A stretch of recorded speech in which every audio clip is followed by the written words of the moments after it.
தமிழர்களின் number one choice Tamil matrimony. Aishwarya கருத்தரித்தல் மையங்களில் ஜனவரி 30 முதல் பிப்ரவரி 5 வரை இலவச ஆலோசனை சிகிச்சைகளில் சிறப்பு சலுகை. இப்போது புதிய அறிமுகம் ஆச்சி ஹோட்டல் சாம்பார் 50 கிராம் ரூபாய் 20 மட்டுமே. ஒரு ஏரியா, ஒரு ஸ்ட்ரீட் அப்படின்னு சொல்லி இந்த மாதிரியான விஷயங்களுக்கும் வாஸ்து செயல்படுமா? அப்படி நீங்க ஏதாவது வாஸ்து பார்த்த அனுபவம் இருக்கு? ரங்கநாதன் ஸ்ட்ரீட்டு இன்னைக்கு வரைக்கும் அதோட புகழ் குறையல, கூட்டம் குறையவில்லை. அந்த அமைப்பு பார்த்தீங்கன்னா ஜுவியல் அமைப்பு இயற்கையாகவே சில நேரத்தில் அமைஞ்சிடும். அந்த தெருவை பொறுத்த வரைக்கும் எப்படின்னா தெற்கு பகுதி ஃபுல்லாக கடைகள் தான் இருக்கும், வடக்கு பகுதியும் கடைகள் இருக்கும். ஆனால் அந்த மேம்பாலமும் உயரமாக தான் இருக்குது. அப்படிங்கும் பொழுதும் அந்த மேம்பாலத்தினுடைய உயரம் அந்த நகர், அந்த ஸ்ட்ரீட்டில் இருக்க எந்த ஒரு பிஸ்னஸையும், அந்த கூட்ட நெரிசல் எதையுமே குறைக்கலையே. இந்த மேம்பாலத்தினால அங்கே சில கடைகளுக்கு, சில விஷயங்களுக்கு நான் போயிருக்கிறேன். இந்த மேம்பாலத்தினால சில கடைகள் தொழில்முறையாக வியாபாரம் அடிபட்டது உண்மை, அதுவும் இருக்குது. சில கடைகள் அடிபட்டு போச்சு. சத்யா பஜார்ன்ட்டு ஒன்று இருக்கும், அது கூட இப்போ எஃபெக்ட் ஆகிருக்கு. ஆனாலும் ரங்கநாதன் ஸ்ட்ரீட்டு எந்த மேம்பாலம் வந்தாலும்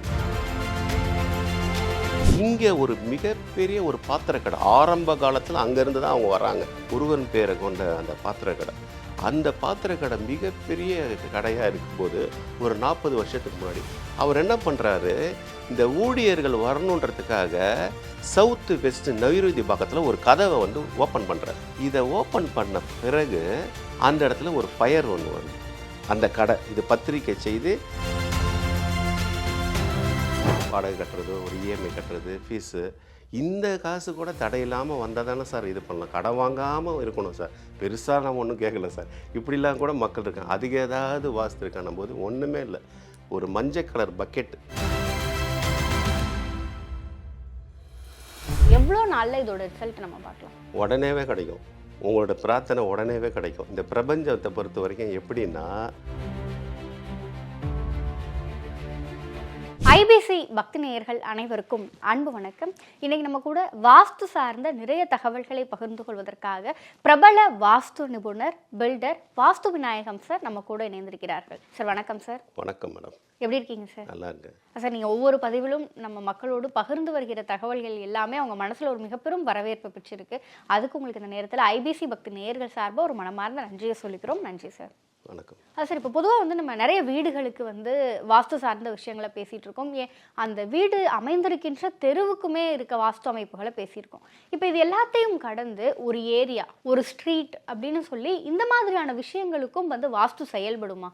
அப்படி நீங்கள் ஏதாவது வாஸ்து பார்த்த அனுபவம் இருக்கா? நிறைய இருக்குது, எல்லா விஷயத்திலும் இருக்குது. அது கமர்ஷியலாக வரும். நீ இவ்வளோ நாள் ரெசிடென்ஷியல் பற்றி பேசியிருந்தோம், இப்போ கமர்ஷியல் 100% இருக்குது.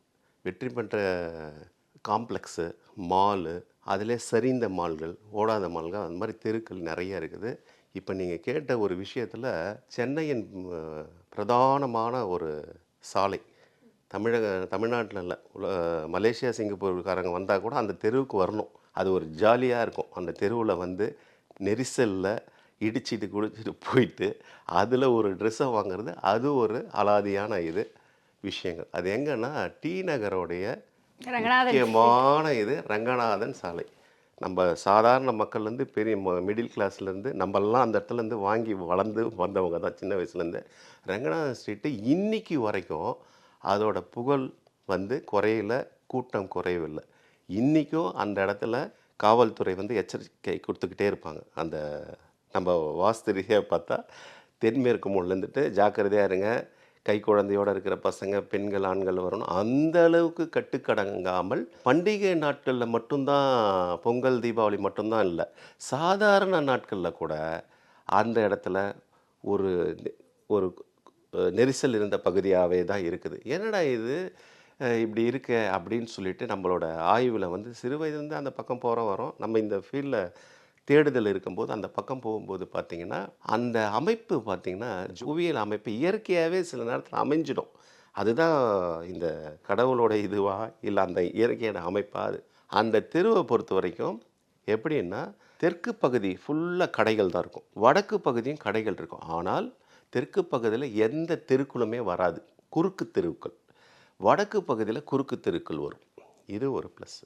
இதை விட மெயினான விஷயங்கன்னா மேற்கு பகுதியிலேருந்து தெற்கு நோக்கி ரயில்வே பாதை உயரமாக இருக்கும். ரயில்வே பாதை போட்டது தான் அங்கே ஒரு சிறப்பே. அந்த வெஸ்மாம்பலத்தில் அந்த படியிலேருந்து இறங்கி அப்படி வந்தவுடனே ரங்கநாத சீட்டுக்கு வந்துடலாம்.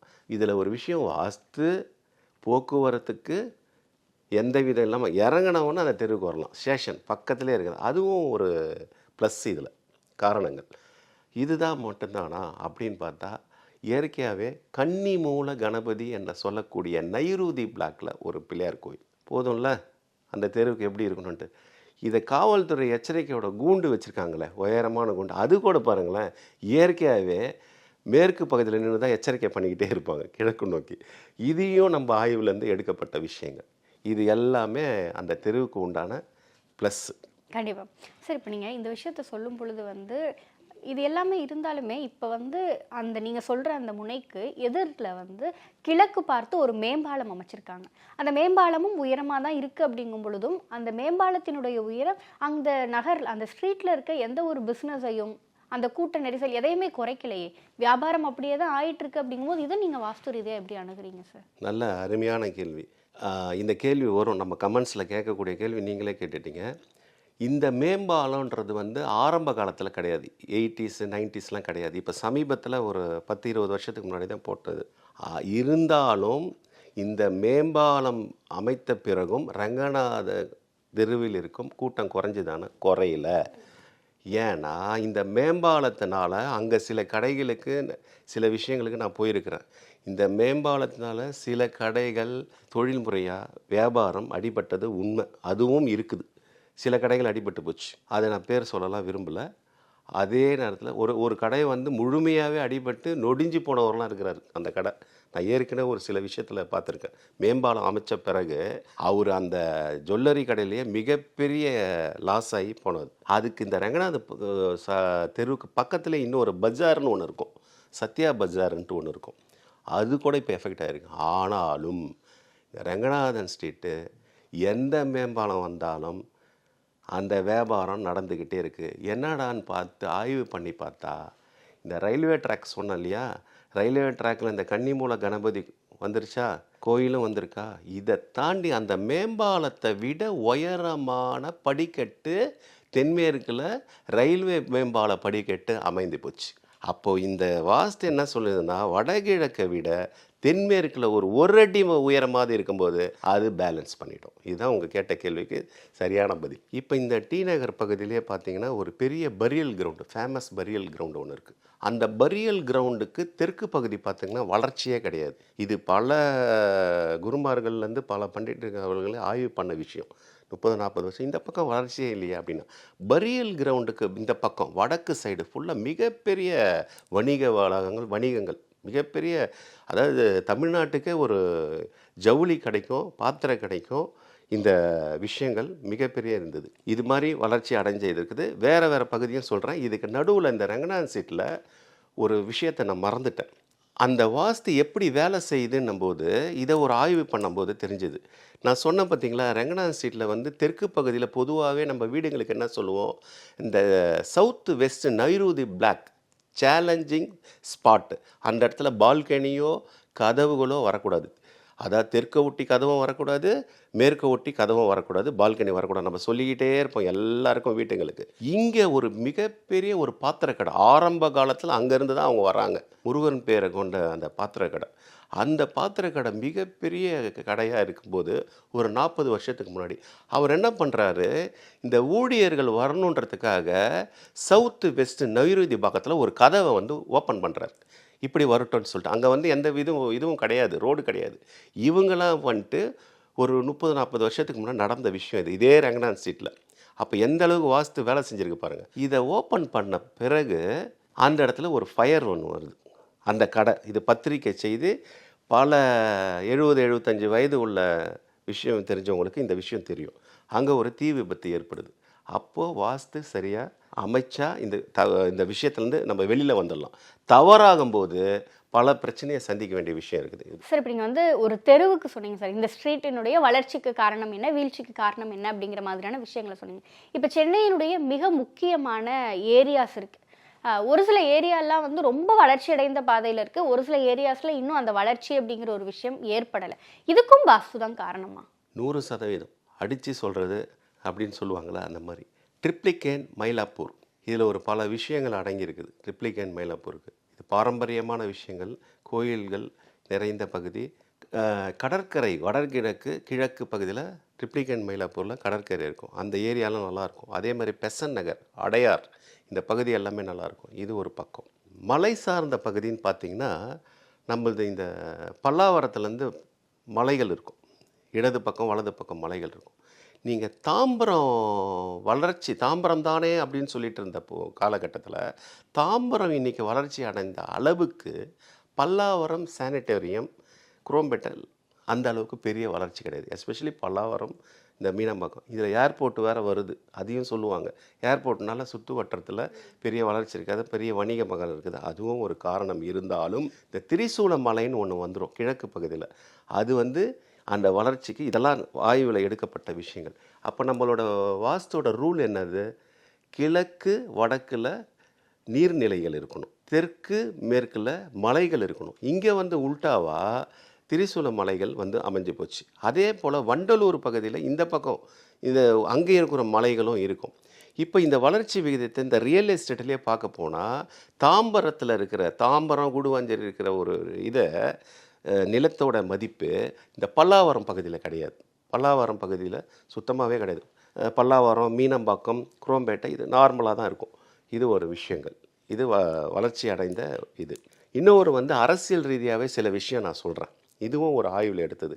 நீங்கள் பார்த்தீங்கன்னா மிகப்பெரிய அரசியலில் ஜெயித்தவங்க எல்லாம் பார்த்தீங்கன்னா இந்த மயிலாப்பூர் கான்ஸ்டியூஷன், ட்ரிப்ளிகேன் கான்ஸ்டியூஷன் இதில் இருந்தவங்களாம் நிறைய முதல்வர் ஆகியிருக்காங்க. இது ஒரு விஷயத்தை நான் எடுத்திருக்கேன். சில பேர் மாறி கூட அங்கே வந்திருக்கிறாங்க, வாஸ்துக்காக மாறி கூட வந்திருக்காங்க. அது உங்களுக்கே தெரியும்.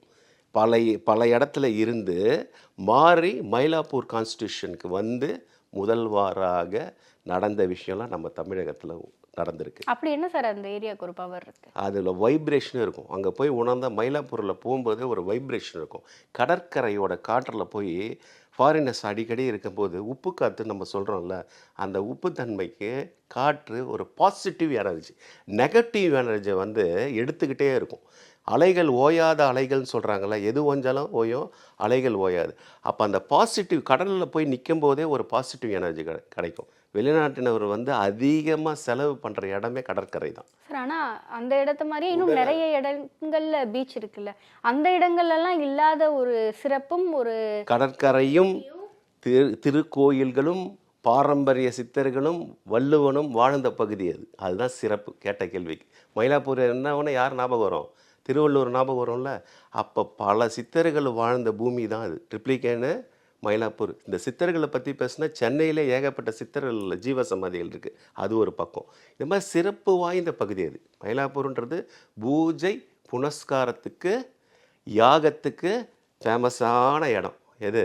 மயிலாப்பூர் ட்ரிப்ளிகேன். சரி, இப்போ அந்த இடத்தினுடைய எந்த மாதிரியான வாஸ்து அமைப்பு அந்த இடத்துல வாழ்கிற மக்களையும் அந்த இடத்துக்கு வருகிற அரசியல்வாதிகளையும் ஜெயிக்க வைக்குதுன்னா கடற்கரை, வடக்கு கிழக்கு கடற்கரை அமைந்து போயிடுது. ஜியாலஜிக்கலாக இயற்கை, இந்த புவியியல் அமைப்பே உங்களுக்கு இயற்கையாகவே அமைஞ்சு போயிருக்குது. சாலைகள், பெரிய சாலைகள் வடக்கு, அதாவது இடைவெளின்றது இடமும் நிலமும் நீர்நிலைகளும் இருக்கும் பட்சத்தில் அந்த நிலம் ப்ரைம் லொக்கேஷன் ஆகிடுது. அப்போ அது சக்ஸஸ் தான் ஆகும். இதெல்லாம் கடந்து தான் அவங்க வராங்க, இதெல்லாம் திட்டமிட்டு வராங்கன்றல. சில விஷயங்களை எப்படி சொல்கிறது, பல தோல்விகளை சந்திக்கும் போது பல விஷயங்களை எங்கே இருந்தால் நல்லா இருக்கணும், வீடு சில விஷயத்தை உச்சத்துக்கு கொண்டு போகுது. ஒன்று, கட்சி அலுவலர்கள் கூட 10 வருடம் 15 வருடம் பின்தங்கிய கட்சிகள், தோல்வியே சந்திச்சிட்டு இருந்த கட்சிகள் கூட சில விஷயம் பண்ணும்போது வெற்றி பெற்றிருக்குது. குறிப்பாக தென்மேற்கில் சமீப காலத்தில் நான் சொல்கிறது சில கட்சிகள், அதை நான் கட்சி பேரை சொல்ல, தென்மேற்கு மூணில் இப்போ லேட்டஸ்ட் ட்ரெண்ட் ஒரு 5-10 வருஷத்துக்கு முன்னாடி அவங்க பண்ணிட்டாங்க. அதை நான் இதையும் ஆய்வு பண்ணியிருக்கேன். தென்மேற்கு நைருதியில் எலக்ட்ரானிக் டைப்பில் கொடி கம்பம் கிட்டத்தட்ட 100 அடி 150 அடிக்கு வச்ச பிறகு தான் மீண்டும் வந்தாங்க. இதுவும் ஒரு காரணம் ஒன்று. அதே நான் சொல்லக்கூடிய அந்த முக்கியமான அண்ணா சாலை பகுதியில் ஒரு மிகப்பெரிய கட்சியோட நிலம் இருக்குது. அது 30 வருஷமாக சட்ட சிக்கலில் இருக்குது. காரணம்னா வடக்கு பகுதியில் கட்டடத்தை கட்டி தெற்கு பகுதியில் அதிகமான நிலத்தை கொடுத்தனால இப்போ சட்ட சிக்கலில் சந்திக்குது.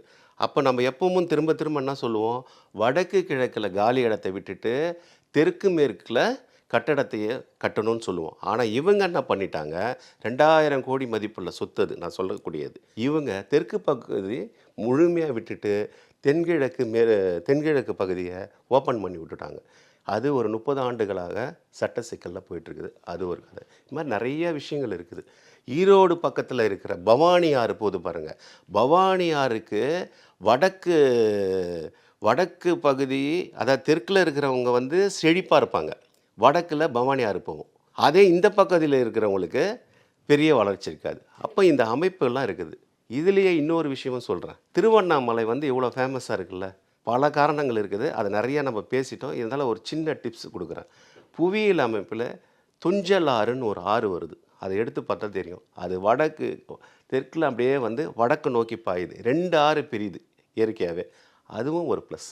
கண்டிப்பாக சார். ஸோ ரொம்ப சிறப்பாக மயிலாப்பூர் ட்ரிப்ளிகேன் எடுத்து ஒவ்வொரு ஏரியாவுக்கும் அந்த வாஸ்து அப்படிங்கிற ஒரு விஷயம் எவ்வளோ முக்கியம், அந்த ஏரியாவில் இருக்க மக்களையும் அந்த வாஸ்து எந்த அளவுக்கு ஜெயிக்க வைக்குது அப்படிங்கிறத பல தகவல்களோடு வந்து நீங்கள் எங்களோட பகிர்ந்துக்கிட்டீங்க சார். ஒவ்வொரு நேர்காணல்லையும் ஒவ்வொரு டிப்ஸ் வந்து இந்த காணொலியை பார்க்குற மக்களுக்கு தருவீங்க. இந்த நேர்காணல் பார்த்துட்டு இருக்க மக்களுக்கு நீங்கள் சொல்கிற ஒரு எளிமையான வாஸ்து ரீதியான டிப்ஸ் அப்படின்னா அது என்னது? அதாவது ஆசைப்படலாம், பேராசைப்படக்கூடாது. வாடகை கட்டுறது, ஒரு இஎம்ஐ கட்டுறது, ஃபீஸு, இந்த காசு கூட தடையில்லாமல் வந்தால் தானே சார் இது பண்ணலாம். கடன் வாங்காமல் இருக்கணும் சார். பெருசாக நான் ஒன்றும் கேட்கல சார். இப்படிலாம் கூட மக்கள் இருக்காங்க. அதுக்கு ஏதாவது வாஸ்து இருக்கான போது ஒன்றுமே இல்லை. ஒரு மஞ்சள் கலர் பக்கெட், நான் சொல்கிற காப்பர் கூட சொல்லியிருக்கேன். காப்பரில் வாங்கி வைங்கன்னா அது கூட காசு இப்போ ஏறிட்டு போகுது. தங்கம் வெள்ளி மாதிரி இப்போ காப்பரில் இன்வெஸ்ட்மெண்ட் வரப்போகுது. அது ஒரு டிப்ஸ் அப்புறமா நான் சொல்கிறேன் நான். அப்போ இந்த ஒரு மஞ்சள் கலர் பக்கெட் ஒன்று வாங்குங்க. மஞ்சளும் வெள்ளையும் சேர்ந்தா மாதிரி கிடச்சா வெல் அண்ட் குட், வாங்கிக்கோங்க கடையில் கிடச்சா. இல்லை சார் வெள்ளைப்பட்டை வரல, ஏன்னா அது கிடச்சிது ஒரு டைமில். மஞ்சள் இருக்கும், மஞ்சளில் வெள்ளைப்பட்டை, இதுதான் இந்த சிறப்பான விஷயம். செய்கிறத சரியாக செய்யணும். இதை வடகிழக்கு பகுதியில் வைக்கணும். டெய்லி தண்ணி பிடிச்சி வைக்கணும். டெய்லி மாற்றி வைக்கணும். வடகிழக்கில் பெட்டு வேறு எதுனா மாட்டிக்கிச்சுன்னா எடுங்க. இல்லைன்னா உங்கள் சிங்க் இருக்குல்ல, உங்கள் வீட்டோட வடகிழக்கில் சமையல் அறை இருக்கும். சமையலோட ஸ்டவ்வுக்கு இடது பக்கம் தான் வடகிழக்கு பகுதி. சிங்க்குக்கு கீழே கூட வச்சுக்கலாம், தப்பு கிடையாது. பக்கெட்டில் டெய்லி அந்த சின்ன பக்கெட்னா பெருசுலாம் தேவையில்ல, ஒரு 3 liters to 5 liters கெப்பாசிட்டி, அந்த தண்ணியை பிடிச்சி அந்த வடகிழக்கு டெய்லி அதை மாற்றணும். தொடச்சிட்டு எகைன் பிடிச்சி வைக்கணும். சிரத்தையோடு பண்ணுங்கள். இது ஒன்று. சார் எனக்கு அந்த நீங்கள் சொன்ன மாதிரி மஞ்சளும் வெள்ளைப்பட்டை இது மாதிரி கிடைக்கல, வெறும் மஞ்சள் பக்கெட்டை மட்டும்தான் கிடைக்குதுன்னா 2 பட்டை மட்டும் நல்லா கவனமாக கேட்டுங்க. ஒயிட் பெயிண்ட்டு வாங்குங்க. ஒரு 4 இன்ச்சுக்கு ஒரு பட்டை, ஒரு 6 இன்ச்சு கேப் விடுங்க. திரும்ப 4 இன்ச்சுக்கு ஒரு பட்டை ஒயிட்டில், அந்த எல்லோ பக்கெட்டில். இதை அடிச்சுட்டு அந்த வடகிழக்கில் வைங்க. தங்கு தடை இல்லாமல் உங்கள் பொருளாதாரம் ஓடிக்கிட்டே இருக்கும், வந்துக்கிட்டே இருக்கும். கண்டிப்பாக சார். இப்படி நம்ம வைக்கும் பொழுது இதுக்கான ரிசல்ட் அப்படிங்கிறது தானே சார் எல்லாரும் எதிர்பார்க்குறது. எவ்வளோ நாளில் இதோட ரிசல்ட் நம்ம பார்க்கலாம்? உடனேவே கிடைக்கும். உங்களோட பிரார்த்தனை உடனேவே கிடைக்கும். இந்த பிரபஞ்சத்தை பொறுத்த வரைக்கும் எப்படின்னா, இது இந்த மனிதர்களுக்கும் அரசர்களுக்கும் தெய்வம் கூட சில நேரத்தில் சோதிச்சிரும், தாமதப்படுத்தும். ஆனால் இந்த பிரபஞ்சம் மட்டும் உடனே ரிசல்ட் கொடுக்கும். அது நல்லதாக இருந்தாலும் கெட்டதாக இருந்தால் உறுதியோடு சொல்கிறேன், உடனே நடக்கும். அதில் எந்த வித டவுட்டே கிடையாது. கண்டிப்பாக சார். நிறைய விஷயங்கள் பகிர்ந்துக்கிட்டீங்க சார். பொதுவாக கமர்ஷியல் ஏரியாஸினுடைய வாஸ்து எந்த அளவுக்கு வேலை செய்யும், அது அந்த இடத்துல இருக்க நிறுவனங்களையும் கடைகளையும் எந்த அளவுக்கு உயரத்துக்கு கொண்டு வரும், ஒரு சின்ன தவறு கூட அந்த கடையோட பிஸ்னஸை எந்த அளவுக்கு அஃபெக்ட் பண்ணும் அப்படிங்கிறதையும், ஒரு ஏரியா அப்படின்னு எடுத்துக்கிட்டோன்னா அந்த ஏரியாவுடைய வாஸ்து அமைப்புகள் எப்படி இருக்கும் அப்படிங்கிற மாதிரியான பல தகவல்களையும் இந்த காணொலியில் எங்களுடைய நேயர்களுக்கான டிப்ஸ் அப்படின்னு சொல்லி பல விஷயங்கள் எங்களோடும் எங்கள் நேயர்களோடும் பகிர்ந்துக்கிட்டீங்க. நிச்சயம் இது பார்க்கிற நேயர்களுக்கு பல பயனுள்ள தகவல்களை கொண்டு போய் சேர்க்கும் நம்பிக்கை எங்களுக்கு இருக்குது. உங்களுடைய இந்த நேர்காணலுக்கும் நீங்க எங்களோட பகிர்ந்து கொண்ட இந்த தகவல்களுக்கும் நன்றி சார். நன்றி மேடம். எங்க முத்து மாரியம்மா தன்னானே நானே, அழக முத்து மாரியம்மா தில்லேலேலோ. எங்க முத்து மாரியம்மா தன்னானே நானே, அழக முத்து மாரியம்மா தில்லேலேலோ.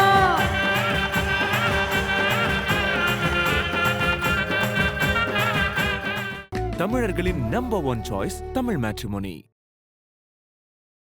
ஐஸ்வர்யா கருத்தரித்தல் மையங்களில் ஜனவரி 30 முதல் பிப்ரவரி 5 வரை இலவச ஆலோசனை சிகிச்சைகளில் சிறப்பு சலுகை. இப்போது புதிய அறிமுகம் ஆச்சி ஹோட்டல் சாம்பார் 50 கிராம் ரூபாய் 20 மட்டுமே.